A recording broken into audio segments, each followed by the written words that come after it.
Hello everybody, welcome and thank you for joining me again today. There are days like today where one just cannot settle in, cannot concentrate for longer than 5 minutes, and not even so much. I know my so-called job here is to talk to you about the royals.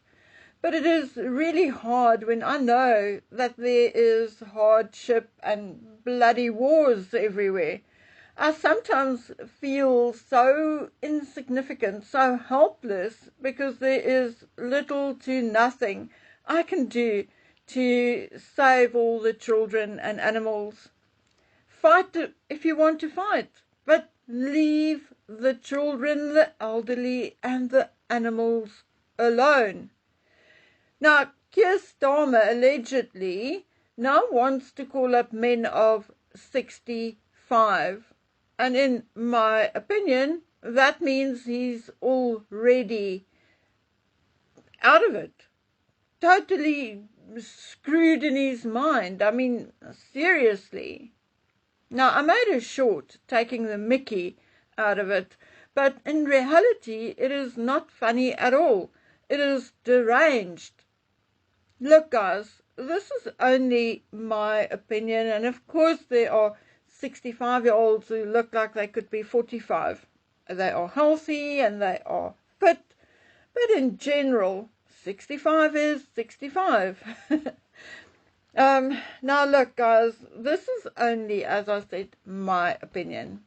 But I truly think that Sir Keir wants these 55 to 65-year-old veterans to go wherever, be it Ukraine or wherever, in the hope that he will end up not having to pay their pensions anymore, if you get what I'm saying.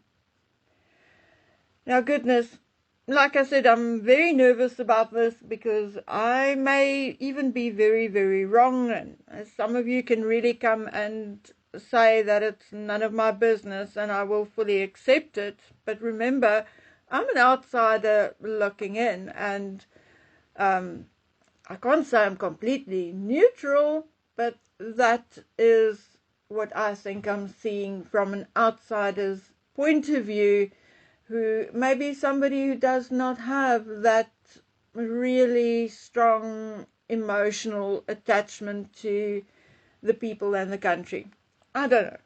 Anyway. And I mean, it's not like South Africa is keeping its nose out of this shit. Oh no, the South African military, the SANDF, has defied presidential orders by allowing Iran to join naval exercises in False Bay. So now South Africa, or at least the South African government, is labeled an adversary of the United States. Now, oh my gosh. Just know, people, that the people of South Africa, the actual people on the ground, me included and my entire family, do not agree with our government and have no control over what the SANDF does. But anyhow, we are waiting, holding our breath, because Mr. Trump has now already threatened another 25% tariffs on top of what we are paying already, and we are paying the highest tariffs maybe of all. I'm not sure about other countries. I think China is paying a little more. I'm not sure. But anyway, can you imagine another 25% on top of the 30 we are already paying? I don't know what to tell you. It's all a big shit show as far as I'm concerned. Now, my next question would be, how many countries are now actually really moving troops to Greenland? And why? Why are they moving troops there? Is it to protect it from the United States? I thought United States and Europe were all standing together as part of the United Nations. Well, they don't sound very united to me. But anyway, how can any of us thus help but feel concerned. I mean, if you're not concerned, then I don't know. Maybe you must look into your heart and your mind or your brain. Anyway, guys, as you know, I now have a Substack, and I'm currently posting opinion pieces on there. Simple 2 to 10 minute reads about, well, just about anything and everything. So I make use of that platform to give you more of my political point of view and other things. Now, I have not monetized anything on there yet, but the joy of Substack is that you can choose what you want monetized. So even if or when I do activate monetizing, it will only apply to certain articles and certain documentary type videos, and then you will also have the choice to either pay for it or not. If you don't want to, you just go on to the next thing and you go read that for free. And if the next pay for item is something you really want to see, then you pay only for that item. You don't need to pay a subscription for a year or 6 months or 2 years or anything like that. You pay per item which you wish to view. But, as I said, there will be more than enough for you to go watch. 100% absolutely for free. Any case. So, in my opinion, again, it will be well worth your effort to go and subscribe to my Substack. You will also, if you turn on email notifications, you will also receive some of my comments and posts, or at least links to it, in your email inbox. So that means you don't necessarily have to go log in and log out and, no, while you're reading your email, you can go click on it and it will open up for you if you are a subscriber. And as I said, at the moment, everything is for free, and even when I decide to monetize one or two things, there will still be enough for free material to make it worth your while. Okay, moving on. We have to somehow talk royals here. And in a way, there's nothing wrong with us talking about the royals in times like these, although I do feel guilty because I think there are more important things to talk about. But the British monarch is indeed very much part of everything that is happening, and very much at the moment a symptom of today's society, in my opinion, of course. So let's explain the principle, or the way my brain works and how I see it. Okay, let me share my thoughts and feelings on the subject with you. Okay, now, the story which did the rounds, namely that Harry settled against A&L, Associated Newspapers Limited, is indeed clearly not true, which was why I personally hushed about it, because I didn't hear that from anybody, that's well known or that is known to me and that I felt I could trust. And I also just felt that there was more than Harry and the case. There is, because in this particular case, Harry is indeed not the only complainant. There is also Elton John, Liz Hurley, and all the others. The thing is that Harry will, or is expected to, appear at the High Court in London next week to give evidence in his case against A&L. Well, for the first time in a very, very long time, I'm actually a tiny little bit excited about something. What is Harry going to say?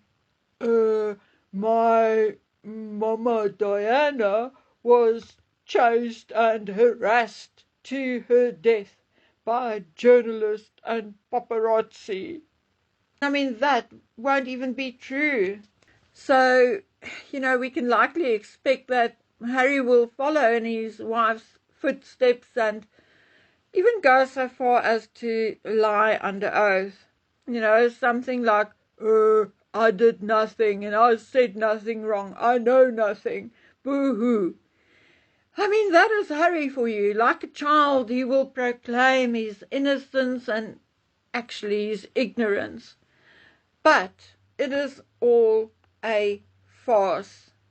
He may not be the brightest button on the jersey, but his wife certainly taught him well, and he now knows how to lie without it showing on his face or anywhere. Just smoothly slip in a lie or practice it beforehand. Anyway, Harry can confess also that he knows nothing about his legal team's dishonesty, fraud, and misconduct. But you know what? A legal team can advise you, they can suggest things to you, but they are still working on your instructions. So if you say, no, don't do that, then they can't.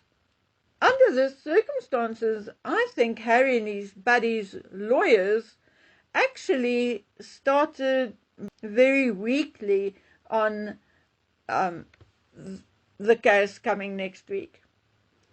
I mean, during the meeting or the hearing, David Sherborne's argument was very weak.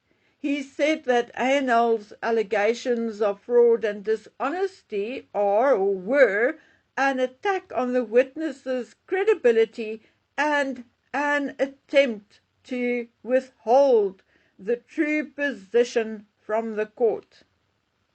Now, in my opinion, that was weak. The allegations are, among others, that one of the affidavits was not made or signed by the person who supposedly wrote it or signed it.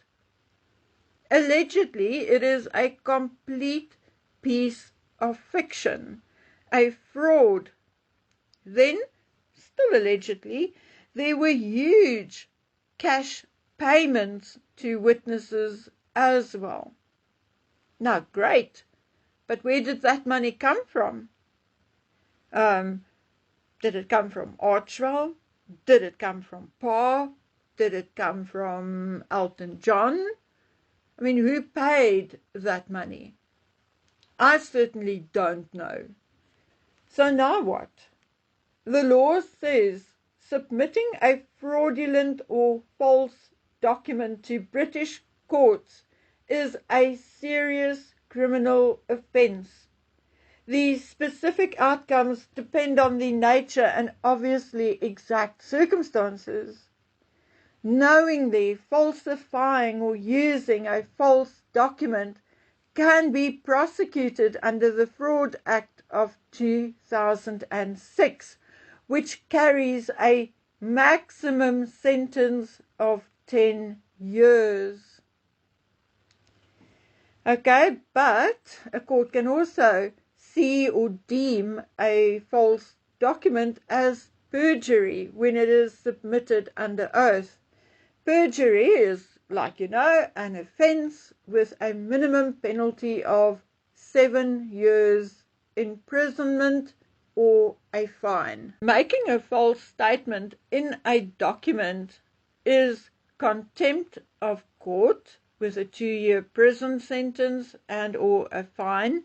When a claimant's case relies on false evidence, like this case of Harry's, the claim could or should be struck, and the offending party, say Harry and Sherborne, has to pay the other side's cost. In very, very serious cases, such as those involving an attempt to interfere with the administration of justice, he or she could be charged with perverting the course of justice, which could then carry a sentence of life imprisonment. But hey guys, we are talking about something like national security and murder here, so at the very least, Hapless need not pack his bag for such a long period of time. Maybe only 2 to 10 years. Okay, nothing more on that subject. Anyway, so seeing that after this week's meeting or hearing, the judge decided not to dismiss the case, one would expect that there will be repercussions for the use of false or faked evidence.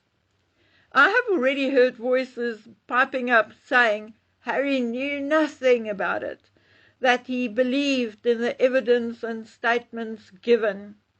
Now, guys, really, I call bullshit on that. Gavin Burrows have been a key witness in this lawsuit, but he had on numerous occasions stated, even issued written statements in 2023 and again last year in 2025 that the 2021 statement was completely false, that his signature was a forgery, and that the statement was prepared without his knowledge. He also pointed out that the language and style of the 2021 statement does not bear any semblance to his language and style. Yet, with this particular knowledge, David Sherborne and his clients all went ahead with the case. After 4 years. Also, don't tell me Harry and the others have no clue that this statement was a fabrication. I mean, 4 years of rumors and hearings, and you are still ignorant? No, I don't care how stupid you are, but I certainly just do not believe that. Not even a bit. So, what are we going to do if this case blows up in the way we don't expect it to? What if Harry and his friends or his mates actually win? Of course, it will be the clearest indication that something is off, that there was some sort of interference. So all I can say right now is let us watch this one very closely, my friends, and let's see whether Hairball will pitch up for court on Thursday. Personally, I'm at the point of no return. If Harry and his legal team, or Harry or his legal team, walk away from this with no repercussions whatsoever, in a case where there are, as I understand it, physical evidence of witnesses being paid and the like, then there should be some reaction from the British public. In my opinion, this is indeed abuse of the justice system, and this case in particular, the one against ANL, should never have been entertained in the first place. I'm truly sick of the wealthy elite getting away with everything, including murder. At this point, the British justice system seemed to be as corrupt as that of many third world countries, including my own. I am 100% serious about this. If the family structure and the justice system collapses, so does a country. History has proven it over and over and over. So if the monarchy is now at a point where it influences the court and the justice system in favor of themselves, then they are no longer serving a purpose or serving their purpose. Of course, there's currently also talk of Harry and Meghan being in England right now, being there already for preparation for the case next week. Well, that would make sense because Sherborne's office is at Gray's Inn Square in London. So Harry will have to be in London to prepare for his appearance next Thursday.